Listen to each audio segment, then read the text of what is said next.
Adventures in time and space, told in future tense. Dimension X.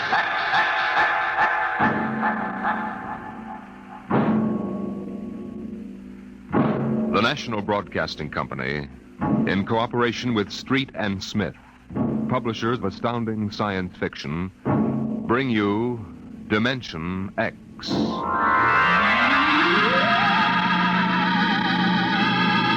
20 years had passed since the last of the giant migration ships had crashed to the surface of Mars, bearing its pitiful handful of survivors of the Earth Wars. 20 years of scratching at the stubborn Martian soil. 20 years of trying to devise new solar engines that would use the strange fuel they found on Mars. 20 years of longing, of turning eyes toward the green Earth as it hung on the horizon like a beckoning light. And now it was done, and the first new ship, built of shining Martian chromaton, had lifted bravely toward home with 3 men locked in its metal belly. Would they return to an Earth made barren by cosmic dust, to a blackened radioactive hell? Or would they find intelligence still alive on the scourged planet? What had 20 years of death and radioactivity done to our beloved Earth?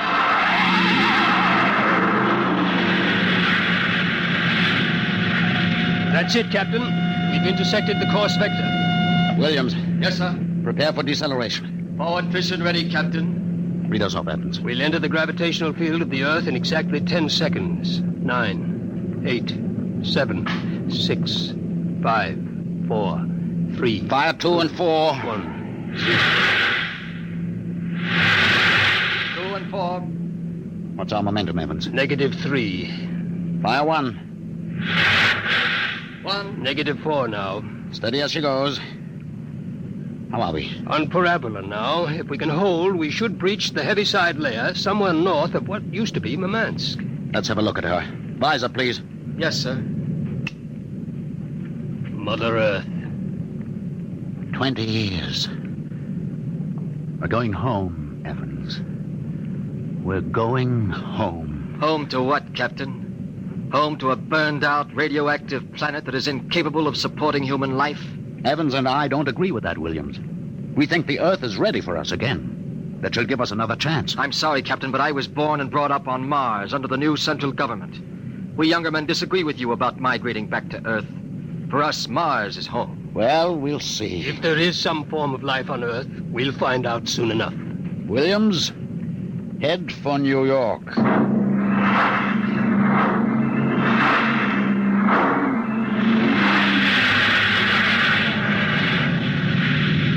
It is, Captain. You can barely see the top of the Atomic Trades building in the twilight. They never finished building it. Dark as a tomb. Slow to cruising speed. Cruising speed. It begins to look as if Williams is right, Captain. Not a sign of life on 4 continents. Well, we'll make a radiation check and then head back for Mars. You agree with me, gentlemen? That for all practical purposes, the planet is dead? It's still my Captain. What is it? Am I going out of my mind? Look out that way to the west. Could that be? By heaven, it is. Those are lights. Turn the ship. Heading west, southwest. Full speed. Full speed. They are lights. Captain, it's a city, a whole blasted city lit up like a Christmas tree. Well, what do you think of your dead planet now, Williams? We shall see, Evans. Remember, the Commission wants evidence of life as we know it. Decelerate to -5. We're going to take her down. There's an open area just on the edge of the city. Yes, sir. Hold on, gentlemen. We're about to land.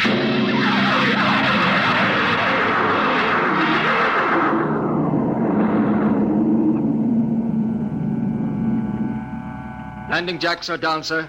Open the airlock.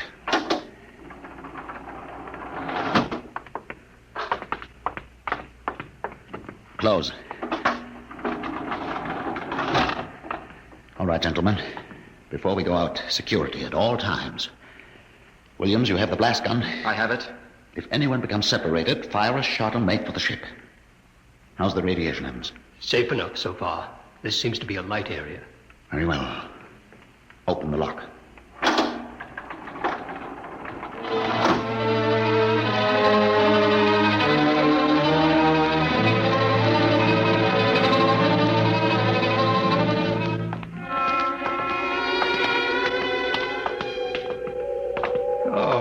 It's unbelievable. We've been walking for hours now, and not a soul to be seen. There must be someone. How do you explain the lights? I don't know. Municipal building. Shall we have a look here, sir? Possibly the records might contain some clue. Good idea. Keep your weapons ready.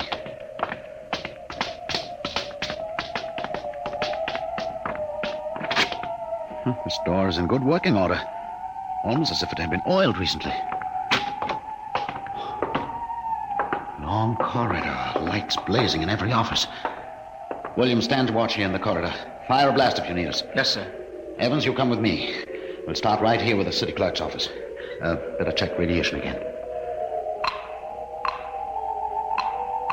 Not enough to do any damage. Gives you the creeps, doesn't it? Look at this desk. Papers crumpled, inkstand. Just as if somebody came in and worked here every day. Calendar. June 18th, 1987. Why, that's the day of the evacuation. The dust cloud had already blanketed New York and was heading west. Dog licenses. Hunting permits. Somehow I have a peculiar feeling that... Good Lord. Pick it up, Evans. Hello? No answer. Hello? I hear something. A scratching sort of noise. Good day, Doctor. What? How are you? I called to ask some advice about a trepanning problem. Can you tell me if the lateral cut should be made first? Hello? Hello? This is absolutely insane. Thank you, Hello? Doctor. I'll do that. By the way, how is your wife, Alice? And the girls? And your son, John? Fine boy, John. I'll call again tomorrow. Goodbye, Doctor. Hello? Hello? It's gone dead. Who was it? I don't know. A strange voice carried on a conversation about some surgical operation without paying the slightest attention to anything I said. Captain, the lights are out. Good Lord. Captain! Captain! I have a torch. Come on. Williams, what is it? I don't know. You fired a shot. Yes, sir. Just as the lights went out, I'm sure I saw a figure. It looked like an old man in a white robe. It moved across the end of the corridor down that way. Flash your torch down there, Evans. Nothing there. Are you certain, Williams? I'm not certain. The lights. They're on again. We're going to get to the bottom of this. Wait. What? Listen. Quietly. Someone is coming, walking slowly toward the corridor. We're coming closer. Cover him when he turns the corner. It'll be a pleasure. Don't fire unless I give the word. Shh. What? Jumping Jupiter. Are you... Is it really someone, or am I having hallucinations? We're no vision. No. No, you seem to be real. I saw the ship come down. I thought perhaps I was losing my mind. It's been so many years. I'm Captain John Parsons. These are my assistants, Dr. Evans and Mr. Williams. We've returned to Earth from Mars. Then it's happened. We're not alone anymore. Forgive me, gentlemen. I seem moved. I waited and hoped for so long. You survived the radiation? We did. There are others? My family were the only ones. I answered the phone a moment ago. Who was it? You heard my voice, Doctor. Your voice? To break the loneliness, I've recorded my voice and rigged up an automatic telephone. It's pleasant to hear the phone ring. I come here to do my work. I take it you're a medical man. My name's Cornelius Hathaway. Hathaway? Hathaway, the brain surgeon? You know my name. Who doesn't? I watched you on television at college. I saw you 23 years ago. You performed a difficult surgery for a cerebral tumor. Marvelous. Thank you. I'd almost forgotten. My mind, you see, I'm almost 80 now. You look fine, sir. Well, we've had the best of everything. An entire city to choose from. Cold storage, the best equipment. But come, when I saw your ship, I told Alice, my wife, you know, to prepare a feast. This is a great day for me, gentlemen. A great, great day.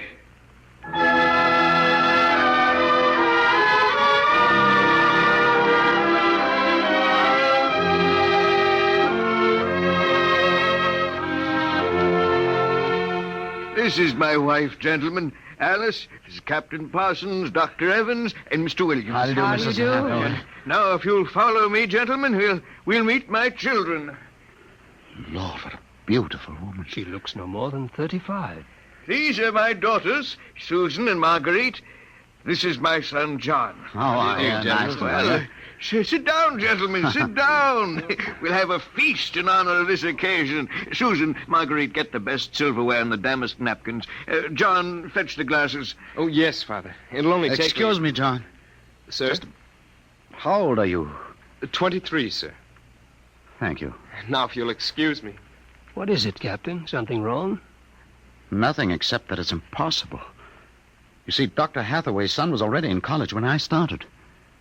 That would make him at least 45.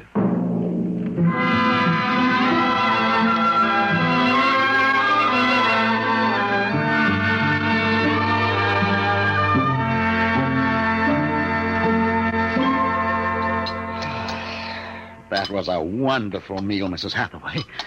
Doctor, your wife is an exceptional woman. Thank you, sir. How would you gentlemen like some fresh gingerbread with your coffee? I baked it this morning. Oh, wonderful. Smell that, Evans? Oh, it's like coming home, Mrs. Hathaway. We enjoy having you here. Mrs. Hathaway, may I compliment you on your having preserved your youth and beauty so well? Thank you. We have had no worries here, no competition. Only the things we need for material comfort. Parsons and I were wondering, Dr. Hathaway, if the radioactivity had any effect in preserving tissue. Your children all look so young, too. It is possible, gentlemen, of course. Radiation does strange things to living tissue. Alice, could we have some champagne? Of course. I'll only be a moment. An amazing woman. Did you ever see such grace? Such complete relaxation. It doesn't seem quite natural. I beg your pardon, gentlemen? Captain Parsons was just about to ask how you and your family managed to escape, Dr. Hathaway. We were very fortunate. I was working in the Sierra Mountains at the time. I had a lead-lined laboratory where I did X-ray research on my pet project. And what is that, sir? The study of machines as they relate to human function and the corollary of... Well, to continue, when the dust cloud covered America, we remained in the laboratory, well supplied with food and water. Later, when the radiation permitted, we made our way east, back to our old home, in the hopes of finding other survivors. But by that time, every living creature had been evacuated to Mars. We were stranded. The migration ships didn't wait for stragglers. That's true. My father and I were on the last rocket out of New York. I've always loved this old house. But the loneliness of those first years... At least you had your wife and children. Yes. Yes, I had my family. If it were not for them, gentlemen, I assure you I would long ago have put a bullet in my head. Here we are. Champagne, Captain? Oh, thank you, Mrs. Hathaway. May I propose a toast? Oh, let me. Gentlemen, to Earth. To Earth. Earth. May she never be a stranger to man again. Hathaway, what is it? Nothing really. It's just a rather sharp pain in the chest. I think you should lie down, Doctor. Yes. Perhaps you're right. Let me help you. No. John and Susan will help. Of course, Father. Why don't you gentlemen go out on the porch, enjoy the air? I'll see you all in the morning. Good night, Doctor. Good night. Come, John. Yes, Father.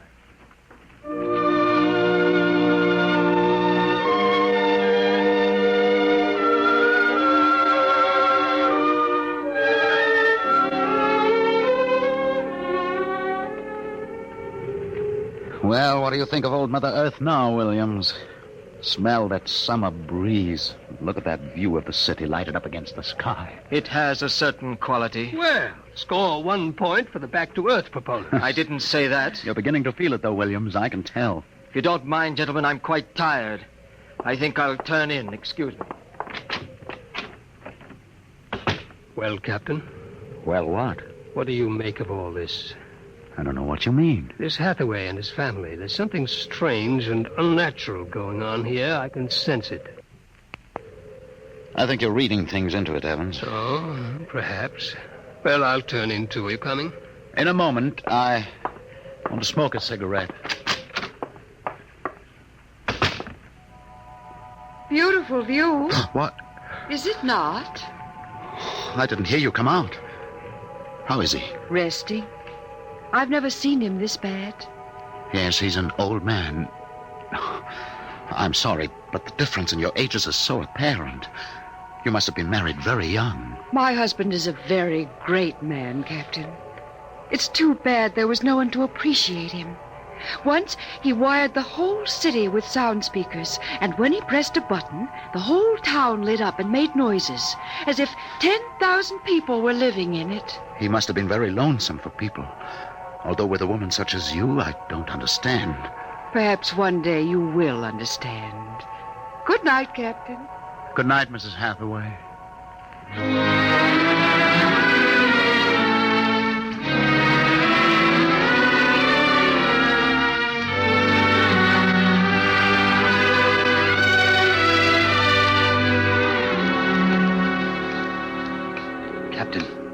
Captain Parsons. Who's there? It's Dr. Evans. What time is it? 2 a.m. What's wrong? I couldn't sleep. A few minutes ago, I heard someone slip out the front door. The moonlight, I saw it was the old man. He was headed toward our ship. What are you suggesting, Evans? Nothing, except that it's fairly unnatural for an old man with a bad heart to go wandering off at 2 in the morning. Very well. We'll follow him.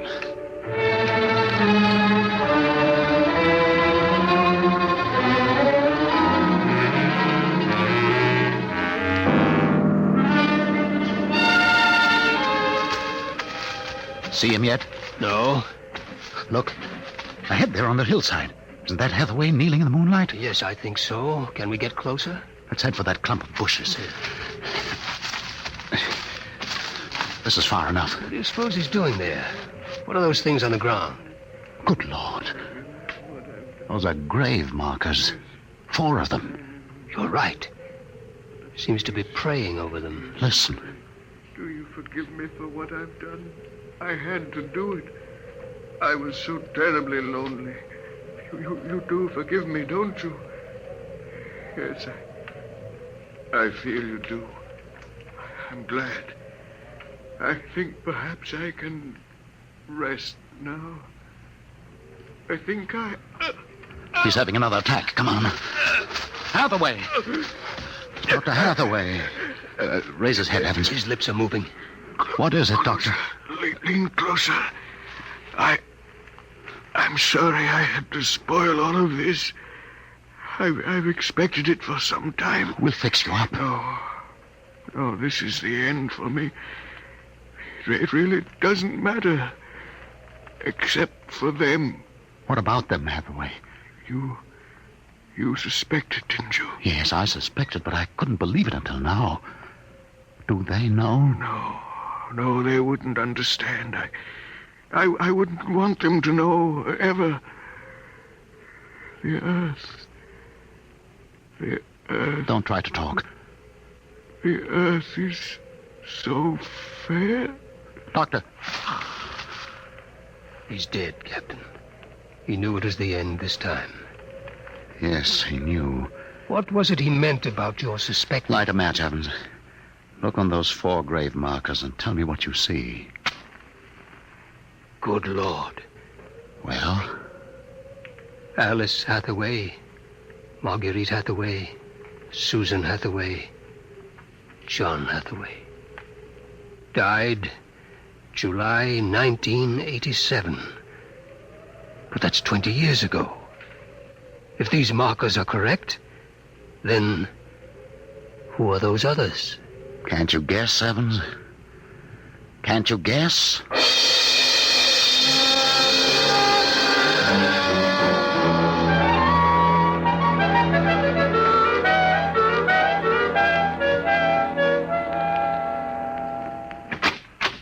Mrs. Hathaway, are you awake? Yes, Captain? May I come in? Yes. It's about my husband, isn't it? You knew. I saw him go out tonight. He felt it was near the end. He died less than an hour ago. I'm sorry. Thank you. How do you feel? He told us it would happen one day, and that he didn't want us to cry.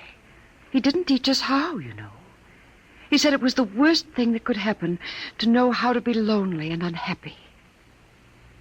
What will happen to us now that he's gone? I don't know. Will you stay with us? I would like to, but I cannot.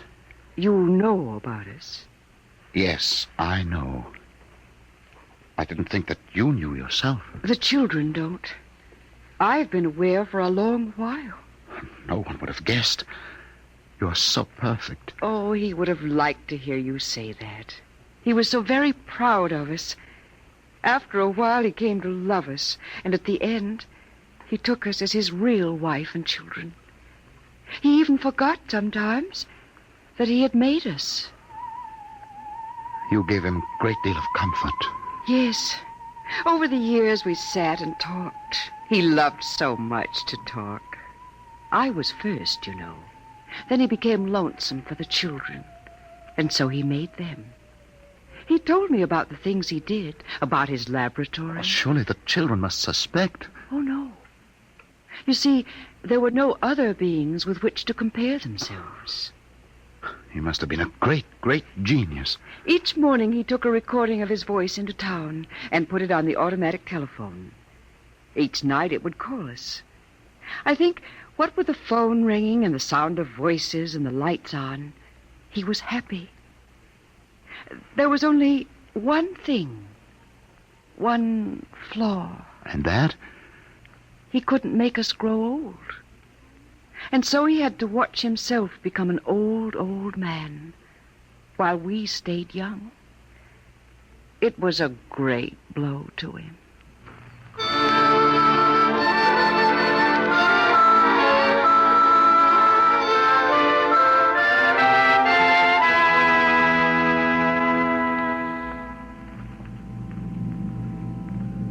And so we commend the body of this man, Cornelius Hathaway, to his Maker.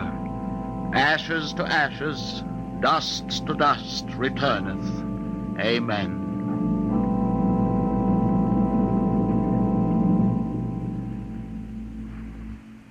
Come, John. Yes, Mother. Susan. Marguerite. Evans, Williams, stay here a moment, please. What is it? Let them go back to the house. I want to speak to you. I know what you're going to tell us, Captain. I saw the names on the grave markers. Well? It's a mockery. A blasphemy of everything we believe in. For a man to do something so evil. Can't you imagine what he faced? Can't you imagine what it must have been like to have watched his wife and children die slowly of radiation burns? To know that he was the last man on the face of the earth? Alone? Eternally and unalterably alone? Good Lord, man, what would you have done if you'd had his medical and technical genius? That's incredible. Yes, it is. But with an entire American city on which to draw for supplies and equipment, a brilliant man might accomplish anything, even that. What are you suggesting, Captain? That we take them back? We haven't enough space on the ship for that. Every ounce counts. Still, to leave them here, like that, alone... I think I have an answer, cold-blooded as it may seem. Go on. I suggest that we turn them off. Do you think that I could do that? No, but I could. After all, they aren't human. They're worse than robots. They're ghoulish. Have you talked to her? Has she smiled at you with that quiet, beautiful smile? Captain, we can't take them with us, and it would be less than human to leave them here without Hathaway. Could you do it, Evans? Give me the blast gun, Williams. We'll wait in the ship. Take off in half an hour. Half an hour.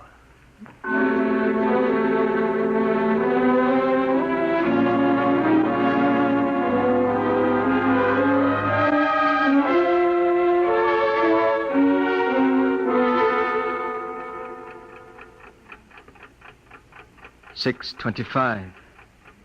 He should be back soon. Yes. He's doing the only humane thing, Captain. They are less than human. Are they? Well, it's done now, and no one will ever... That's the airlock. He's back.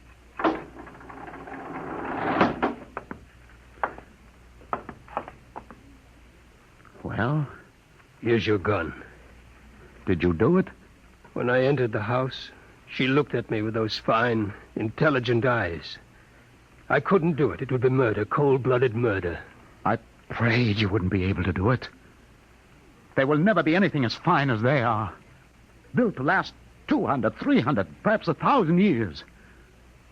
Well, get the course in the integrator, Williams. We'll take off in 20 minutes. I should be back by then. You're going out, sir? I'm going to say goodbye.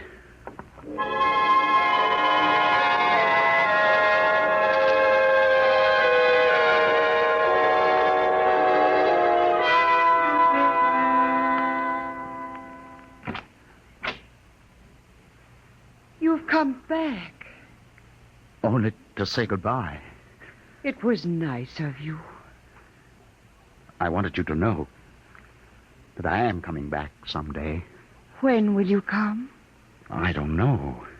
It will take many years to prepare fuel for another trip. 6, 7, perhaps 10 years. I will watch the sky at night, just as he watched it. Oh, I'm afraid I must go now. I understand. Strange. I have a new feeling. One which he did not teach us. A feeling of longing, of sadness. That one is not taught. It comes of being alive. Yes. I am alive. Even though he created me, I'm a person now. Goodbye, Alice Hathaway. Goodbye, John Parsons.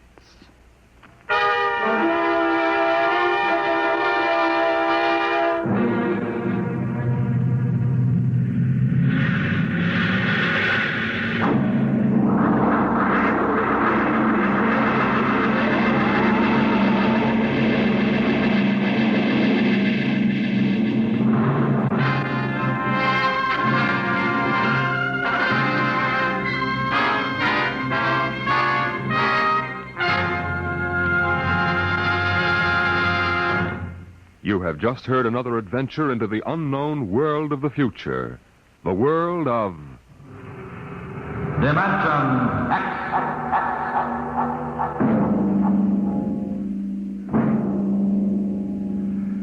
When the time comes for man to explore the universe, to deal with the strange inhabitants of other worlds, there will be much to remember. Perhaps the most important lesson of all will seem too fundamental to be included in the training manuals. Listen at this time next week as Dimension X brings you a story from the pages of the August astounding science fiction. A story called Courtesy.